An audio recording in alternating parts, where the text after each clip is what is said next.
नमस्कार. मराठी बुक क्लबमध्ये तुमच्या सर्वांचं मनापासून स्वागत आहे. आपण वाचतो आहोत इकिगाय. इकिगायमध्ये आपण भूमिका आणि प्रकरण पहिले आणि प्रकरण दुसरे वाचले आहे. तुम्ही ते नक्की ऐकले असेल अशी आशा करते. आता आपण वाचूयात प्रकरण तिसरे, लोगोथेरपीने इकिगाय. प्रत्येक व्यक्तीमध्ये काही ना काही विशेष बाब असते. अगदी याप्रमाणे प्रत्येक देशाची देखील स्वतःची एक खास जीवन पद्धती असते, जी वेळ आणि काळ परिस्थितीनुसार सतत विकसित होत जाते. इकिगाय जीवन पद्धती देखील अशीच लोगोथेरपी पासून विकसित होत गेली. लोगोथेरपी काय आहे? लोगोथेरपीचा अर्थ आहे जीवन जगण्याचा खास उद्देश. लोगोथेरपीला न्यूरोलॉजिस्ट आणि मनोचिकित्सक फ्रँकलरने विकसित केले होते. या आधारावर त्याचा जन्म झाला होता की कोणत्याही व्यक्तीची प्राथमिक प्रेरक शक्ती जीवनाचा अर्थ शोधण्यासाठी आहे. फ्रँकलरने फ्रायडचे मनोविश्लेषक आणि एल्डरचे व्यक्तिगत मनोविश्लेषक याला द थर्ड बेनी स्कूल ऑफ सायकोथेरपी म्हणून वर्णन करतात. लोगोथेरपी एक अस्तित्वपरक विश्लेषणावर आधारित आहे, जे की किकगार्डच्या इच्छेने जीवनाचा अर्थ यावर केंद्रित होते, जसे की अल्फ्रेड एल्डरच्या निश्चेच्या विल टू पॉवर किंवा फ्रायडची इच्छा आनंदाच्या सिद्धांताच्या उलट आहे. शक्ती किंवा आनंदाच्या शिवाय लोगोथेरपी या विश्वासावर आधारित आहे, जीवनाचा अर्थ शोधण्याचा प्रयत्न मनुष्याची प्राथमिक आणि सर्वात शक्तिशाली प्रेरक शक्ती आहे. या पद्धतीचा थोडक्यात परिचय फ्रँकलरच्या सर्वात प्रसिद्ध पुस्तक मॅन सर्च फॉर मीनिंग मध्ये देण्यात आला आहे, ज्यात त्याने सांगितले आहे की कसे त्याच्या सिद्धांतांनी त्यांना आपल्या होलोकॉस्ट अनुभवातून वाचण्यासाठी मदत मिळाली आणि कसे त्या अनुभवाने त्याच्या सिद्धांताला अधिक विकसित आणि मजबूत केले. वर्तमानात जगभरात अनेक लोगोथेरपी संस्था आहेत. लोगोथेरपीची धारणा ग्रीक शब्दावरून घेण्यात आलेली आहे, ज्याचा अर्थ कारण असा होतो. फ्रँकलरची धारणा यावर आधारित आहे की एखाद्या व्यक्तीची प्राथमिक प्रेरक शक्ती जीवनात एक अर्थ शोधणे आहे. सिद्धांताची खालील यादी लोगोथेरपीच्या मूलभूत सिद्धांताचे प्रतिनिधित्व करते. जीवनाचा अर्थ सर्व परिस्थितीत आहे, अगदी दयनीय अवस्थेत देखील. जगण्यासाठी आपली मुख्य प्रेरणा जीवनात अर्थ शोधण्याची आपली इच्छा आहे. आपण जे करतो आणि आपण जे अनुभव घेतो किंवा कमीत कमी त्या स्थितीमध्ये अर्थ शोधण्याचे स्वातंत्र्य आहे. ज्यावेळी आपण अपरिवर्तनीय वेदनेच्या स्थितीचा अनुभव घेत असतो. मानवी आत्म्याला लोगोथेरपीच्या अनेक ठिकाणी संदर्भित केले आहे, परंतु आत्मा शब्दाचा उपयोग आध्यात्मिक किंवा धार्मिक नाही आहे. फ्रँकलरच्या दृष्टीने आत्मा मनुष्याची इच्छा आहे, म्हणून अर्थाच्या शोधावर जोर दिला जातो. परंतु गरजेचे नाही की आत्म्याचा शोध म्हणजे ईश्वराचा शोध किंवा अलौकिक प्राण्याचा शोध असावा. फ्रँकलरने जीवनात अर्थासाठी मानवतेच्या शोधात येणाऱ्या अडचणी देखील लक्षात घेतल्या आहेत. ते अर्थाचा शोध घेत असताना संपन्नता, सुखवाद आणि भौतिकतावादाच्या विरोधात चेतावणी देतात. जीवनात उद्देश आणि जीवन निर्माणात अर्थ अस्तित्वगत स्थिर आणि अर्थासाठी इच्छेच्या संदर्भात फ्रँकलरच्या लोगोथेरपी लेखात प्रकट झाले. सोबतच इतर ज्यांनी सकारात्मक मानसिक कार्यप्रणालीच्या संदर्भात सिद्धांताला परिभाषित केले आहे. फ्रँकलरने पाहिले की ज्यावेळी एखाद्या व्यक्तीची अर्थाचा शोध घेण्याची क्रिया थांबते, त्यावेळी ते मानसिकदृष्ट्या नुकसानकारक ठरू शकते. सकारात्मक जीवन उद्देश आणि अर्थ, मजबूत धार्मिक विश्वास, समूहातील सदस्यता, एका कारणासाठी समर्पण, जीवन मूल्य आणि स्पष्ट उद्देशासोबत जोडलेले असते. वयस्क विकास आणि परिपक्वता सिद्धांतात जीवनाच्या धारणेत उद्देश सहभागी आहे. परिपक्वता जीवनाचा उद्देश, मार्गदर्शन आणि हेतूची स्पष्ट समज यावर जोर देत, जी या भावनेत योगदान करते की जीवन सार्थक आहे. फ्रँकलरच्या विचाराला क्राबा आणि मोहोलिक्स पर्पज इन लाईफ परीक्षणाद्वारा संचलित केले गेले होते, जो जीवनात एका व्यक्तीच्या अर्थाला आणि उद्देशाला मोजतो. परीक्षणात असे आढळून आले की जीवनात अर्थ, धार्मिकता आणि कल्याणाच्या दरम्यान संबंधात मध्यस्थी करते. अमर्याद तणाव, मादक द्रव्यांचे सेवन, निराशा आणि आत्मअपमान. क्राभाला आढळून आले की सिकिंग ऑफ नॉयटिक गोल्ड टेस्ट जनहित याचिकेचा एक पूरक उपाय आहे. असे असले तरी जनहित याचिका अर्थाच्या उपस्थितीला मोजते, गीत अर्थाच्या उन्मुखीकरणाला मोजते. जनहित याचिकेत एक स्कोर कमी पण गाण्यामध्ये एक स्कोर जास्त. लोगोथेरपीच्या निवेदनात उत्तम परिणामांसाठी भविष्यवाणी करेल. लोगोथेरपी चिकित्सीय विचार आणि उपचार. चिंता यावर नियंत्रण मिळवणे. आपल्या परिस्थितीचा उद्देश ओळखून चिंता या प्रकारावर नियंत्रण मिळवले जाऊ शकते. लोगोथेरपीच्या उपायाच्या संदर्भात माहिती न्यूयॉर्क टाइम्सचे लेखक टिम साडसर यांनी दिली आहे, ज्यांनी सांगितले की ते कसे आपल्या प्रवासाचा उद्देश विचारून सोबतच्या एअरलाईन प्रवाशांचा तणाव कमी करण्यासाठी त्यांच्या धारणेचा उपयोग करत असत. ज्यावेळी तो असे करतो, ते कितीही दुःखी असो, त्यांचं पूर्ण आचरण बदलून जातं आणि ते पूर्ण प्रवासात आनंदी असतात. एकूण काय तर फ्रँकलरचे मत आहे की चिंतित व्यक्ती हे नाही लक्षात घेत की त्याची चिंता अपूर्ण जबाबदारीमधून बाहेर पडणे आणि शेवटी पैशाचा अभाव याचा परिणाम आहे. न्यूरोसिसचा उपचार. फ्रँकलर 2 विचित्र रोगजनकांचे उदाहरण देतात. अतिहेतू, एखाद्या गोष्टीबद्दलचा मजबूत हेतू जो त्याच्या शेवटाला प्राप्य बनवतो, आणि अतिप्रतिबिंब, स्वतःवर नको तितके लक्ष जो त्या न्यूरोसिसला वाचवण्याचा प्रयत्न करतो, ज्यासाठी स्वतःला पूर्वनिर्धारित समजतो. फ्रँकलरने अपेक्षित चिंतेची ओळख केली आहे. देण्यात आलेल्या चिंतेला दूर करण्यासाठी लोगोथेरपीने विरोधाभासी हेतू प्रदान करते, ज्यात रोगी आपल्या अतिइच्छित उद्देशाच्या उलट काम करतो. एक व्यक्ती जो घाबरतो आहे, अर्थात फार चिंता असल्याचं दर्शवतो, रात्री चांगली झोप नाही मिळू लागली, झोपी जाण्यासाठी कठोर प्रयत्न, अर्थात अतिहेतू असू शकतो, आणि हे असे करण्याच्या त्याच्या क्षमतेत अडथळा उत्पन्न करतं. एक लोगोथेरपिस्ट त्यावेळी बाजू घेईल की त्या व्यक्तीने बिछाण्यावर जावे आणि बळजबरीने झोपी न जाण्याचा प्रयत्न करावा. हा अति चिंतेला दूर करेल, ज्याने व्यक्तीला सर्वात प्रथम जागा केलं. अशा प्रकारे त्यांना झोपण्याच्या वेळेतच झोपण्याची परवानगी दिली. डिप्रेशन. व्हिक्टर फ्रँकलर यांचे असे मत होते की निराशा मानसिक, शारीरिक आणि आध्यात्मिक पातळीवर असते. मानसिक पातळीवर त्याचे असे मत होते की अपर्याप्ततेची भावना आपल्या क्षमतेच्या पलीकडे कार्य करण्यात उत्पन्न होते. शारीरिक पातळीवर त्यांनी महत्त्वपूर्ण निम्नला मान्यता दिली, ज्याला त्यांनी भौतिक ऊर्जेची कमतरता असे म्हटले आहे. शेवटी फ्रँकलरचे मत होते की आध्यात्मिक पातळीवर निराश व्यक्तीला तणावाचा सामना करावा लागतो की वास्तवात ते कोण आहेत या संदर्भात, की वास्तवात त्यांनी काय असायला हवे होते. फ्रँकलर याला गॅपिंग ॲबिस असे नाव देतात. शेवटी फ्रँकलर असा सल्ला देतात की हेतू जर पूर्ण होणार नाही असे दिसत असेल तर त्या व्यक्तीला भविष्य काळात भविष्य दिसत नाही आणि अशा प्रकारे तो निराशेत जातो. अशा प्रकारे लोगोथेरपीचा उद्देश आरामाबरोबरच कार्याच्या रूपाने जीवनाबद्दल रोग्याचा दृष्टिकोन बदलून टाकणे हा आहे. अनियंत्रित वेळ. फ्रँकलरचे असे मत आहे की काही करण्याचा अतिवेळ असणाऱ्या लोकात पूर्णतेचा अभाव आहे, जो जवळजवळ सगळ्याच लोकांच्याकडे आहे.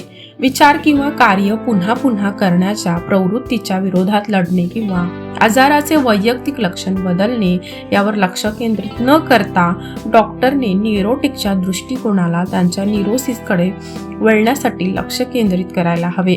म्हणून हे ओळखण्यासाठी हे महत्त्वाचे आहे की आपल्या अतिवेडेपणासाठी तो जबाबदार नाही, परंतु निश्चितच या विचाराबद्दल त्याचा असणारा दृष्टिकोन याला तो जबाबदार आहे.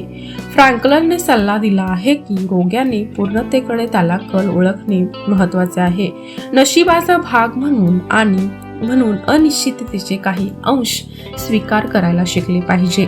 शेवटी लोगोथेरपीच्या आधारावर रोग्याने आपले वेडे विचार दुर्लक्षित करायला हवेत आणि असे विचार वगळून आपल्या विचारात अर्थ शोधायला पाहिजे. एक प्रकारचा मानसिक आजार. असे असले तरी लोगोथेरपीचा उद्देश मोठ्या आजाराचा सामना करणे नव्हते. फ्रँकलरचे म्हणणे होते की सिझोफ्रेनियासारखा आजार असणाऱ्यांना देखील फायदा होऊ शकतो. निराशातच सिझोफ्रेनियाची लक्षणे असल्याचे त्यांना ओळखले. या आजारात ज्याला हा आजार झाला आहे तो स्वतःला एक व्यक्ती म्हणून नाही तर एक वस्तू असे समजतो. फ्रँकलर सांगतात की सिझोफ्रेनिया झालेल्या व्यक्तीला प्रथम आवाजाकडे दुर्लक्ष करायला आणि नंतर सतत स्वतःला समाप्त करायला शिकवले जाते. अवलोकन. नंतर या दरम्यान सिझोफ्रेनिया झालेल्या व्यक्तीला योग्य कामात गुंतवण्यात आले पाहिजे, कारण की सिझोफ्रेनियासाठी देखील नशीब आणि आजाराबद्दलचे स्वतंत्र शिल्लक उरतेच, जो मनुष्याकडे नेहमी असतो, मग तो कितीही आजारी का असेना. सर्व परिस्थितीत आणि जीवनाच्या प्रत्येक वेळी शेवटच्या क्षणापर्यंत इकिगाय काय काम करते, जसे की आपल्याला यापूर्वीच सांगण्यात आलेले आहे की लोगोथेरपी पासून विकसित करून जपानी लोक इकिगाय सिद्धांताचा उपयोग करतात. जपानी भाषेत गहन अर्थ असणारा परंतु लहान असणारा शब्द इकिगाय. इकीचा अर्थ जीवन आणि गाईचा अर्थ आहे किंमत किंवा मूल्य. अशा प्रकारे इकिगायचा अर्थ होतो जीवनाचे मूल्य किंवा जिवंत राहण्याचे कारण. जपानमध्ये याकडे एका वेगळ्या अर्थाने पाहण्यात येत आहे. जपानच्या लोकांचे म्हणणे आहे की जीवनाच्या या मूल्याला दुसऱ्याला ठरवण्याचा कसलाही अधिकार नाही आहे. आपल्यालाच ठरवावे लागेल की आपल्या जीवनाची काय किंमत आहे.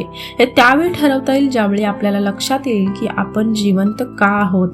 आपल्यापैकी अनेकांच्या मनात असे प्रश्न निर्माण होत असतात, जसे की आणखी किती कमाई करावी म्हणजे जीवन चांगले होईल, कोणती गोष्ट प्राप्त करावी म्हणजे मनाला शांती मिळेल, कोणता शौक पूर्ण केल्याने आपले नातेवाईक मित्र आपल्याकडे ईर्ष्यामुक्त पाहतील. इकिगाय आपल्या प्रश्न विचारते आणि या प्रश्नाजवळ येऊन थांबते. काय केवळ बँक बॅलन्स करून, डुप्लिकेट्स किंवा 4 BHK घेतल्यावर, हप्ते भरल्यावर? सांगा तरी तुमच्या सुखाचा पासवर्ड कोणता आहे? इकिगाय सांगते की लोकांच्या जगण्याचा दृष्टिकोन बदलत चालला आहे. असे पूर्वी पण झाले आहे, परंतु 21व्या शतकाच्या धावपळीत लोकांच्या मनात एक भावना घर करून आहे. हा विचार आहे की रुपया आणि पैसा या पलीकडचा, धन दौलतच सगळं काही नाही. त्या पलीकडे जाऊन विचार करा. स्वतःचा विचार करून पहा की तुम्ही कशासाठी जगत आहात. खात्यात पैसा, चांगल्या एरियामध्ये घर, दरवाजात भारी गाडी. प्रत्येक वेळी या गोष्टीचा विचार करण्यात आपण आपले खरे जीवन तर विसरून गेलो नाहीत ना. जीवनच राहिले नाही तर जीवन मूल्य ते कसले. सामाजिक ओळख म्हणजे काम आणि व्यक्तिगत जीवन त्याचा ताळमेळ घालून इकिगाय रेटिंग देत आहे. तुम्ही जे काही करीत आहात, कोणत्याही वेळी का करीत असेना, तुमचा बिझनेस असो किंवा ऑफिसचे काम असो किंवा एखादा छंद पूर्ण करीत असा, मैत्री असो किंवा सामाजिक काम किंवा फिरायला जाणे असो, हे सगळं इकिगायचे क्रेडिट स्कोअरमध्ये नोंद होऊ लागले आहे. जपानी माणसाच्या मतानुसार प्रत्येकाचा एक इकिगाय असते.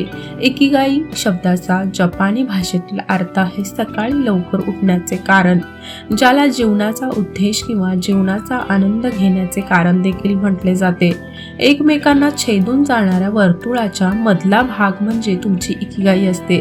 तुमच्या जीवनात जर वर्तुळाच्या मध्ये काहीच लिहिलेले नसेल तर तुमच्या जीवनाला ते पूर्ण करण्यासाठी आपण जगत नाही. इतकेच नाही, या उणिवेचा आपला दीर्घ आणि आनंदी जीवन जगण्याच्या इच्छेवर देखील प्रतिकूल परिणाम पडू शकतो.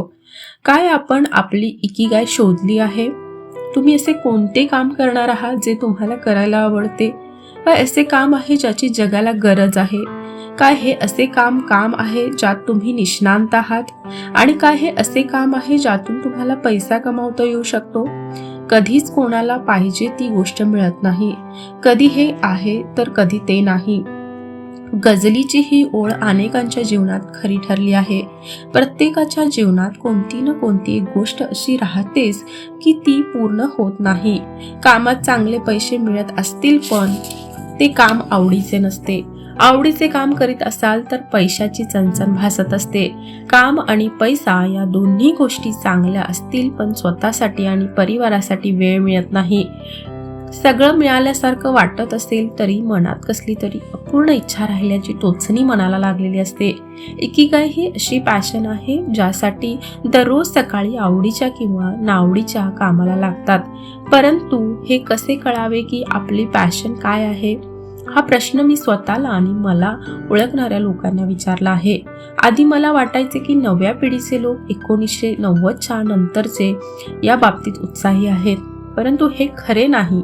नंतर मी काही निष्कर्ष वाचले ज्यातून माहीत झाले की माझ्या पिढीचे 1970 ते 80च्या दरम्यान जन्मलेले लोक देखील त्यांचे करिअर त्याच क्षेत्रात करण्याचा विचार करतात ज्या क्षेत्रात त्यांना आवड आहे. अनेकांना असं वाटतं की आपल्या फॅशनचा शोध घेण्याचा प्रकार हा पाश्चात्यांकडून आलेलं फॅड आहे, परंतु हे काही खरे नाही आहे. आपण वर पाहिलेच आहे की इकिगाय जपानी शब्द आहे आणि इतर संस्कृतींमधील देखील या विचारांच्या मिळते जुळते विचार सापडतील. डायग्रामच्या आधारे मी सांगितले आहेच, परंतु येथे मी पुन्हा सांगतो की कोणत्याही गोष्टीत इकिगाय असण्यासाठी खालील 4 गोष्टी असायला हव्यात.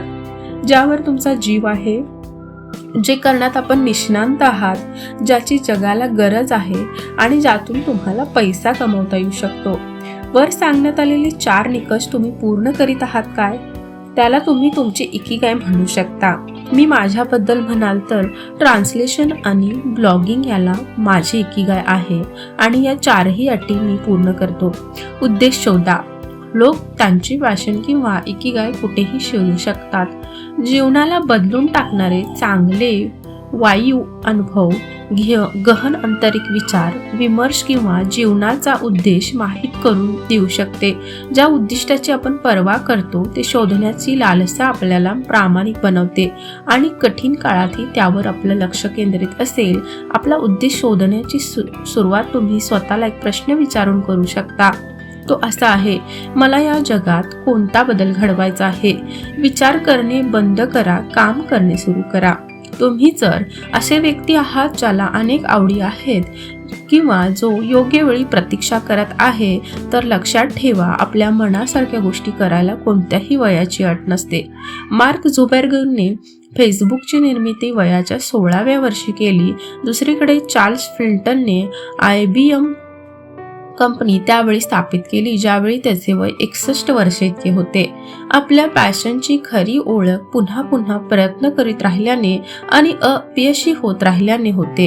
या प्रवासात प्रत्येक पाऊल महत्त्वाचे असते आणि आपल्याला ते आपल्या उद्देशाच्या दिशेने घेऊन जाते. मी आपल्याला सल्ला देईल की तुम्हाला जर अनेक पॅशन असतील तर त्यातील काही वगळून ज्या महत्त्वाच्या 2 आहेत त्यांची निवड करा.